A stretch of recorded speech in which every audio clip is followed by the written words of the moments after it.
I woke up because the room felt too quiet, the kind of quiet that presses against your ears and makes your chest tighten before your brain even catches up. I didn't open my eyes right away. I just lay there, breathing slow, pretending I was still asleep, because somewhere deep down I already knew something was wrong. The weight on the edge of my bed wasn't imaginary. Someone was sitting there. For a split second, my mind scrambled for the safest explanation. Sleep paralysis. A dream. My phone vibrating against the mattress. Anything but the truth slowly settling into my bones.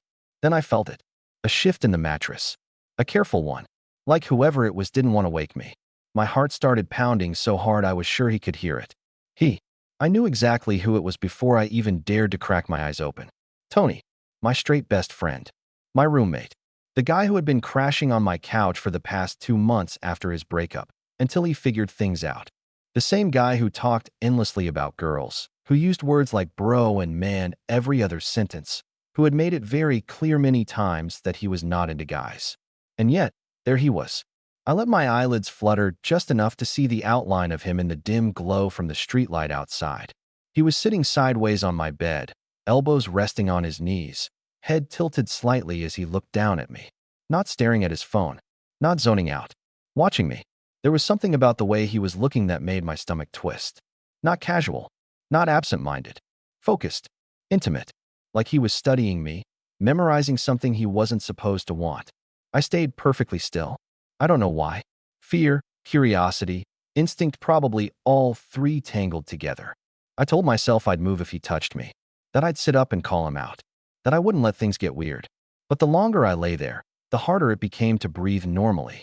His hand hovered just above my blanket, hesitating, like he was arguing with himself. I could see the tension in his shoulders, the way his jaw tightened as if he was holding something back. This wasn't an accident. This wasn't sleepwalking. And whatever this moment was, I knew deep down that once it crossed a certain line, there was no rewinding it. No pretending it hadn't happened. No going back to how things were before. The air between us felt thick, electric, dangerous. And the scariest part? A part of me didn't want him to stop. I just didn't know what would happen if he didn't. His hand finally moved. Not touching me, just close enough that I could feel the warmth through the blanket. His fingers flexed, then stilled again, like he was afraid of his own instincts. I swallowed, forcing my breathing to stay even. This was Tony's thing. Control. He was always the guy who had it together. The one who made plans, who didn't act without thinking. Seeing him like this, hesitant, conflicted, felt almost more intimate than if he'd just done something reckless. He leaned closer. I could smell him then. Clean soap, faint cologne, the familiar scent that usually meant comfort and safety. My chest tightened painfully around the fact that this was my bed. My room. A line had already been crossed just by him being here. His fingers brushed the blanket near my thigh. It was barely anything. Accidental, you could argue. If someone wanted to lie to themselves. But he didn't pull away. I felt my pulse everywhere at once, throat, chest, stomach. Every nerve in my body tuned to him. I kept waiting for my brain to scream move, but it didn't. It just watched. Waited. Tony exhaled slowly, like he'd made a decision he didn't want to admit out loud. His hand settled, resting flat on the blanket. Not gripping, not exploring. Just there. That did it. My eyes opened. Not wide. Not dramatically. Just enough to let him know I wasn't asleep anymore. The second he realized, everything froze. His hand jerked back like he'd been burned, and he shot to his feet so fast the bed creaked. For a heartbeat, we just stared at each other, caught in the same stunned silence. I'm sorry, he blurted out, running a hand through his hair. His voice was rough, panicked. I didn't mean to. I thought you were awake. I finished quietly. He nodded, jaw clenched, eyes darting anywhere but my face. I wasn't, I said. Not at first. That made him look at me. Really look at me. Something raw flickered across his expression. Shame. Confusion. Something else underneath that neither of us had a word for yet. I don't know why I did that, he said, almost to himself. I swear. I couldn't sleep, and I came in here to grab my phone. And then I saw you, and damn. He laughed under his breath, but there was no humor in it. That sounds insane when I say it out loud. I sat up slowly, pulling the blanket around myself more out of habit than modesty. You were watching me, I said. He didn't deny it. I didn't touch you, he said quickly, like that mattered more than anything else. I wouldn't. I just dash. Tony, I interrupted, my voice steadier than I felt. You were sitting on my bed. That landed. He pressed his lips together, nodding once. Yeah. The silence that followed was heavy, dense with everything neither of us was saying. This wasn't some drunk mistake. He was sober, fully aware. And now we were standing in the wreckage of a moment that couldn't be undone. I'm straight, he said suddenly, like he needed to anchor himself to something solid. I didn't react, just watched him. I know, I said. His eyes searched my face, like he was trying to figure out what I was thinking, what I felt, whether I was angry, hurt, tempted. I don't know what's wrong with me lately, he continued, quieter now. Ever since I moved in here, it's like my head's not right. You're always here. You listen. You don't look at me like I'm broken. My chest ached. You don't watch your straight friends sleep, I said gently. A muscle jumped in his jaw. I didn't mean for it to go that far, he said. But it did. And now I don't know how to pretend it didn't. Neither did I. Because the truth was, as terrified as I was of what this could mean, of what it could ruin, I couldn't bring myself to tell him to leave. And judging by the way he was still standing there, not moving toward the door, neither could he. Neither of us moved. Tony stood there at the foot of my bed like he was waiting for permission or maybe forgiveness. The room felt smaller somehow, like the walls were quietly leaning in to listen. I should go, he said, but his feet didn't budge. I nodded anyway. Yeah, probably. Still nothing. He let out a shaky breath and finally looked away, pacing once toward the door, then stopping with his hand on the frame. His shoulders slumped, like the weight of what had just happened was finally settling in. I don't want this to mess things up between us, he said. You're the one person I don't want to lose right now. That hit harder than I expected. You already messed things up, I replied, not unkindly. That doesn't mean they're ruined. But we can't just pretend this didn't happen. He nodded slowly. I know. Another silence. This one felt different, less panicked, more honest. Like the moment after an argument where the truth finally starts leaking out. I've been watching myself around you, he admitted. For weeks. The way I sit too close. The way I notice stupid things. How I get annoyed when you talk about other guys, even though I don't have the right to be. I raised an eyebrow. You noticed that too? He huffed a humorless laugh. Yeah, hard not to. He turned back to me, eyes dark but steady now. I don't think I'm suddenly not straight. I'm not saying that. I don't know what this is. And it's messing with my head. I swung my legs off the bed, grounding myself, putting us on more equal footing. Then maybe, I said carefully, you need to stop hovering at the edge of something and figure out what you actually want. His jaw tightened. And if I don't like the answer, then we deal with that, I said. But you don't get to come into my room at night and sit with it halfway. That finally got a real reaction out of him. He flinched, not offended, just confronted. You're right, he said quietly. I crossed a line. Yes, I agreed. But you also stopped. He met my eyes again, searching. That matters. It does, I said. It tells me you weren't here to use me. You were here because you're confused. He exhaled, long and slow, like he'd been holding that breath for weeks. I swear, he said, voice low, sincere. Nothing like this has ever happened to me before. I believe you. We stood there, inches apart now, the space between us charged but restrained. There was no touching, no dramatic confession, just two people staring at a moment neither of us had planned for. I'll sleep on the couch, he said finally. Door closed. No weird shit. I promise. A small smile tugged at my mouth despite everything. Good plan. He hesitated one last time at the doorway. And, thank you, he added, for not freaking out. I shrugged lightly. Ask me again tomorrow. That earned a faint, relieved smile. When the door closed behind him, I sank back onto the bed, heart still racing but calmer now. Because whatever this was, it wasn't going to disappear overnight. And neither of us was pretending anymore. I stared at the ceiling long after, replaying the look on his face when he realized I was awake. A moment like that doesn't fade. It waits. I didn't sleep much after that. Not because I was scared, though there was a little of that, but because my brain wouldn't shut up. Every time I closed my eyes, I saw him sitting there on my bed. The way his face changed when he realized I was awake. Like something had cracked open and neither of us knew how to close it again. Sometime around dawn, I heard him move on the couch. The apartment was quiet in that early morning way, the kind that makes every sound feel louder than it is. I stared at my door, half expecting him to knock, half hoping he wouldn't. He didn't. When I finally dragged myself out of bed a couple hours later, the smell of coffee hit me first. Tony was in the kitchen, back to me, wearing yesterday's t-shirt and sweatpants, like nothing had changed. Like everything had. "Morning," he said carefully, not turning around. "Morning." We stood there in that awkward in-between space, pretending the coffee machine deserved our full attention. He handed me a mug without asking, muscle memory from months of living together, and our fingers brushed for half a second too long. We both noticed. He pulled his hand back like it had shocked him. "Sorry," he muttered. "It's fine," I said. "You don't have to act like I'm fragile." He finally looked at me then. Really looked. Dark circles under his eyes, tension sitting heavy in his shoulders. "I didn't sleep," he admitted. "Same." That earned a small, tired smile. We sat at opposite ends of the kitchen table, steam curling up between us. It felt safer this way. Structured. Daylight had a way of stripping the drama out of things, even when the tension was still there. "I meant what I said last night," he began. "About the couch. About boundaries. I know. And I'm not going to do anything else. Unless you tell me you want to talk about it." I studied him for a moment. He wasn't defensive. Wasn't flirting.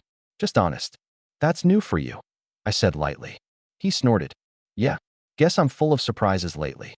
There was a pause before he added, quieter. "I keep thinking about how close I came to messing everything up." "You didn't," I said. "You almost did. There's a difference." He nodded slowly, absorbing that. The rest of the day was strange. Normal on the surface. He went out to run errands. I answered emails, tried to focus on work. But every interaction carried an undercurrent now. Every glance lingered just a beat longer. Every shared joke felt loaded with something unsaid. That night, I caught him watching me again. Not secretly. Not like before. We were both on the couch, a movie playing that neither of us was paying attention to. I felt his gaze, turned, and found him already looking at me. He didn't look away. "I'm trying not to overthink this," he said quietly. I raised an eyebrow. "How's that going?" He gave a soft, crooked smile. "Terribly." I shifted slightly, my shoulder brushing his. This time, neither of us moved away. "You don't have to have it all figured out," I said. "But you do have to be honest." "With you?" "With yourself first," I replied. "I can handle the truth. Mixed signals are harder." He swallowed, eyes dropping to where our shoulders touched. "I don't know what this means," he said. "But I know I don't want to stop whatever this is." My heart kicked hard in my chest. "That's not pretending it didn't happen," I said softly. "No," he agreed. "It's not." And for the first time since I woke up to him sitting on my bed, it felt like we weren't standing on the edge of something anymore. We were stepping closer. The shift didn't happen all at once. It was in the small things first. The way Tony started lingering in the room instead of retreating to the couch the second things got quiet. The way he stopped policing every movement like he was afraid of crossing an invisible line, but still stayed careful, intentional. We didn't talk about labels, or identity, or what any of this might mean in the long run. We just existed in it. A few nights later, we were both in the kitchen past midnight, standing way too close for two guys who were just roommates. I was leaning against the counter, scrolling on my phone. He was pretending to look for a snack that I knew damn well wasn't there. "You always do this," I said without looking up. "Do what?" "Open the fridge like it's magically going to contain new food at 12:30 a.m. He smirked. Hope is a powerful thing. I finally looked up at him and caught him already watching me. Not intense. Not conflicted. Soft. The kind of look that sneaks up on you because it doesn't ask for anything. "You're staring," I said. "So are you," he replied. I hadn't even realized I was. We stood there, fridge door still open, lights spilling between us. Neither of us moved to close it. "Can I ask you something?" he said. I nodded. "You usually do anyway." He huffed, then sobered. "That night, when you woke up, were you scared?" I thought about it for a second. About my racing heart. About the confusion. "Yeah," I admitted. "A little." His jaw tightened. "I hate that I did that to you." "I know," I said. "But I wasn't just scared." That got his attention. "What else?" I met his eyes. Didn't look away this time. "Curious," I said. "And aware." He swallowed. "That makes me feel better," he said quietly. "And worse." I smiled faintly. "Welcome to the club." The fridge finally beeped angrily, demanding to be closed. He did, but neither of us stepped back. "Can I be honest?" he asked. "You've been doing a decent job so far," I said. "I think about you more than I should," he said. Not in an obvious way. Not always. Just you're there. In my head. And when you're not around, I notice. My chest tightened in a way that felt dangerously close to hope. That doesn't sound very straight of you, I teased gently. He rolled his eyes, but there was no heat behind it. I'm not redefining myself over this. I didn't ask you to, but I am saying. He hesitated, then exhaled. Whatever this is, it's not nothing. The air between us felt thick again, but not uncomfortable. Not sharp, just full. He shifted his weight, closer now.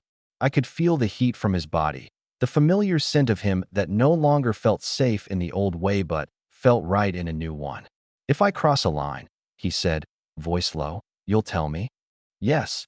And if you want me to stop, I'll say so. He nodded once. Then, slowly, deliberately, he lifted his hand. Didn't touch me yet. Just waited. I didn't move away. That was all the permission he needed. His fingers brushed my wrist light, tentative, like he was testing gravity. The contact sent a quiet jolt through me.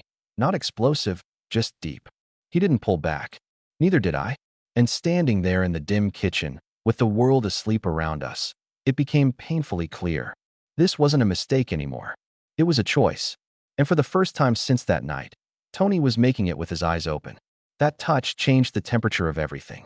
It wasn't dramatic. He didn't pull me in or kiss me or do anything you'd expect from a story like this.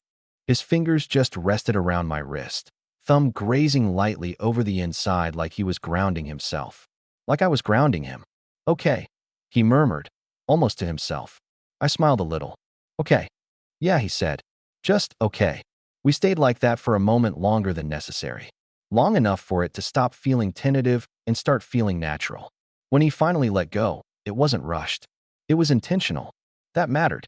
From that night on, the rules were unspoken but clear. No sneaking. No pretending. No doing things halfway and calling it confusion. If something happened, it happened with both of us fully present. A few days later, we were out on the balcony, beers in hand, city lights humming below us. The conversation drifted from dumb memories to heavier stuff, the breakup that had driven him here, how lost he'd been pretending he wasn't falling apart. I don't miss her, he admitted, staring out into the dark. I miss who I was before everything blew up. I leaned against the railing beside him. You don't get that guy back. You get the next version. He glanced at me. And what if I don't recognize him? Then you learn him, I said. Same way you learn anything else. He nodded slowly, then surprised me by asking, when did you know you liked guys? I didn't rush to answer. He wasn't asking out of curiosity. He was asking because the question was sitting heavy in his chest. Not all at once, I said. It was more like realizing I'd been lying to myself about little things for years. He absorbed that, jaw tight. I don't feel like that, he said. I don't feel like I've been suppressing something my whole life. You don't have to, I replied. This doesn't have to rewrite your past. He looked relieved at that. Good. Because I'm not ready to burn my identity to the ground. I smiled. Nobody's asking you to. That night, when we went inside, we didn't separate like usual. We sat on opposite ends of the couch at first out of habit, maybe, but halfway through the show, his knee bumped mine. Neither of us moved it away. Minutes passed. Then he shifted, resting his arm along the back of the couch. Not touching me yet, but close enough that the space between us felt intentional. You're overthinking, I said quietly. I know, he replied. But I kind of can't stop. I turned toward him. Then let's slow it down. He met my eyes. That helps more than you think. Eventually, his arm dropped from the back of the couch to rest against my shoulder. The contact was solid, warm, real. I leaned into it without comment. He exhaled like he'd been holding his breath all night. Later, when the show ended and neither of us made a move to stand, he said softly, "Can I stay here?" I knew what he meant. Yeah, I said. You can. We didn't kiss. Didn't push it further.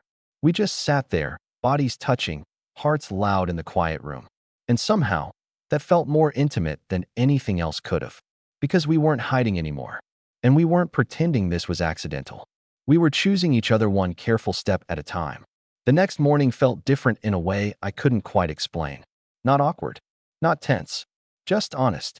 Sunlight filtered through the blinds, striping the living room in pale gold. I woke up on the couch with a stiff neck and Tony's arm heavy around my shoulders, his head tipped toward mine like it had landed there naturally sometime during the night. For a brief, disoriented second, I wondered if I'd imagined everything. Then he shifted, fingers flexing slightly against my arm, and let out a quiet breath. Reality settled in. I didn't move right away. Neither did he. There was something sacred about that half-awake space, where nothing needed to be defined yet, where no one had to explain themselves. "Morning," he murmured eventually, voice low and rough with sleep. "Morning." He glanced down at where his arm was, then back up at me, not pulling away, just checking in. "You okay?" "Yeah," I said. "You?" He nodded. "Yeah." That was it. No panic. No sudden guilt. Just two people acknowledging where they were. We separated slowly, stretching, laughing softly about how uncomfortable the couch was. He made coffee. I made toast. It felt almost absurd how normal everything seemed after how charged the night before had been. Later, as we stood in the kitchen again, our unofficial neutral ground, he leaned against the counter and studied me like he was committing something to memory. "I keep waiting for the moment where I freak out," he admitted. "And it hasn't come." I smiled. "Does that scare you?" "A little," he said honestly. "But mostly, it feels calm. And I haven't felt calm in a long time." That was when it hit me.